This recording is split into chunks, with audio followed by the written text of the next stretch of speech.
Coalition's gearing up for a major political fight with the government over superannuation. In a speech to the super industry today, Opposition Treasurer Angus Taylor will argue Labor's got no mandate to tax and spend the retirement savings of Australians. Joining us live now, the Liberal Senator Holly Hughes and Labor MP Matt Thistlethwaite. Good morning to you. Holly and Matt. Matt, we'll start with you. So do you support reining in tax breaks for super balances above $3 million?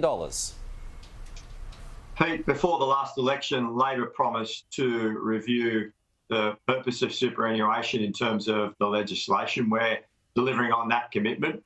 This week we published a discussion paper which asks the views of the Australian people about what the definition of superannuation in the legislation should be. And that brings in issues of sustainability. There have been calls from the superannuation industry to cap contributions within superannuation.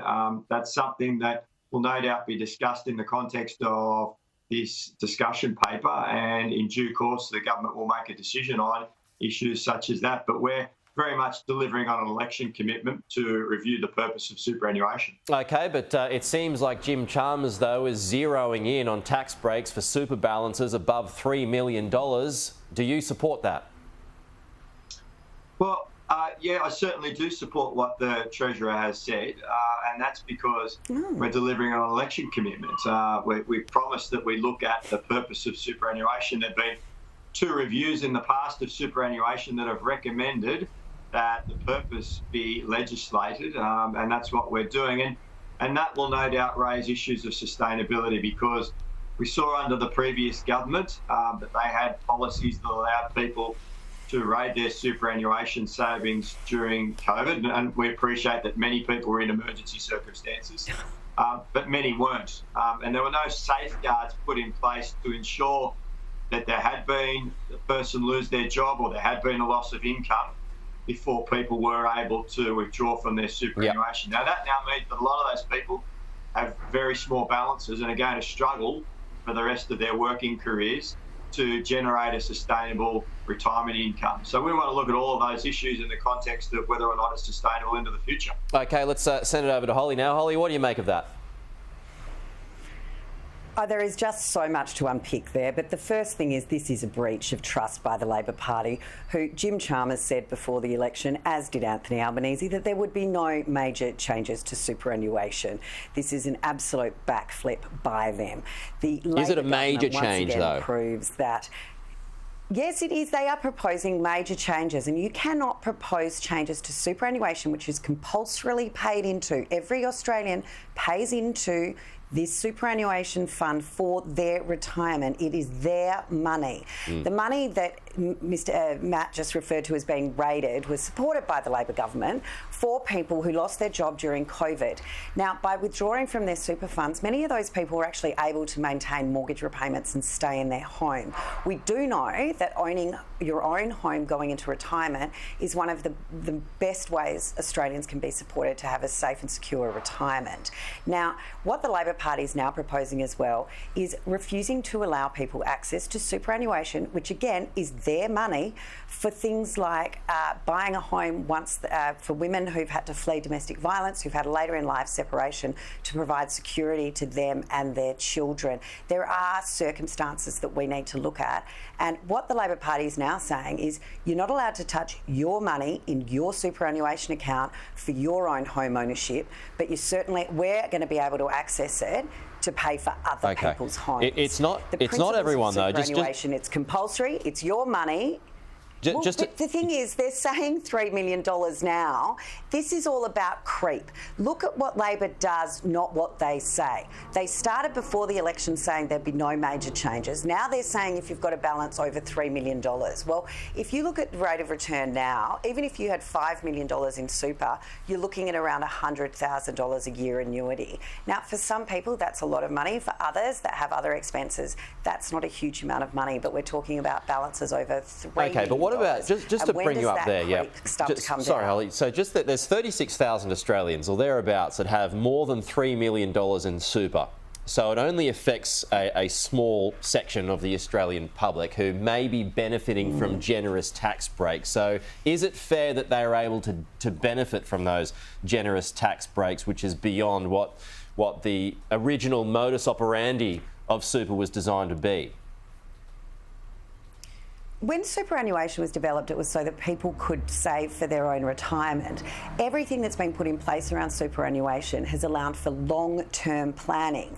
And that's exactly what superannuation is. You don't put, you start putting superannuation away in your 20s, you're not accessing it for nearly 50 years. It's long-term planning, and people have made decisions because of the way superannuation has been set up to invest more money into their superannuation fund over time, which is long-term planning on these people's behalf. You cannot change the goalposts on people that are going to have a significant impact on their retirement. Okay. And this is absolutely what Labor's doing and goes right in the face of what they said before the election. Okay, Matt, back to you then. Angus Taylor, he's going to be giving a speech this morning where he talks about those goalposts. He says that Labor has no mandate to tax and spend Australia's retirement savings. It's right, you didn't take this to the election, this specific policy, so is Angus Taylor right and is Holly right in terms of you shifting the goalposts here? Firstly, in terms of what Holly said, we're not proposing major changes to superannuation. I don't agree with what Angus Taylor has said. These aren't major changes. They're delivering on election commitment. We promised before the last election we would review and consult with the Australian people about the purpose of superannuation. Not specifically this policy, though. You didn't promise that. But this is part of that review, looking at sustainability. One of the 4 discussion paper questions, and I encourage Australians to have a look at the discussion paper that's on the Treasury website and have your say, is about sustainability. And we're asking the Australian people whether or not they believe the current generous tax concessions that exist for high income earners are sustainable into the future. Now, we haven't made a decision on that yet.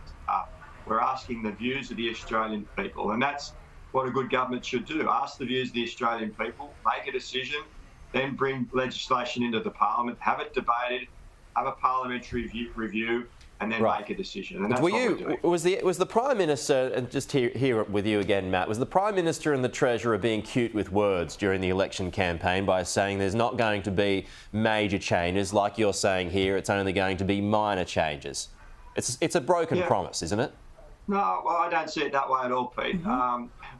We said that there wouldn't be major changes to superannuation, and there won't be major changes to superannuation. What we're looking at is ensuring that we legislate a purpose for superannuation, as we promised, and in part of that, you're looking at the sustainability. I tell you what would be a major change to superannuation: if you allowed people to go into their savings to purchase a home. That would be a substantial change to the superannuation system as we know it in Australia. But people have done that. Only in emergency circumstances, and that was, that was occurring during the pandemic. But now that we've got the data from the release of superannuation from the pandemic, we saw, unfortunately, that some people were able to basically take out their superannuation balances when they didn't need to. Just a final one here with you, back to you, Holly. I mean, is Labor opening up a class war here? Look, it's completely class warfare. And just to correct Matt, on the 31st of January last year, Mr Albanese told Neil Mitchell there would be no changes to superannuation.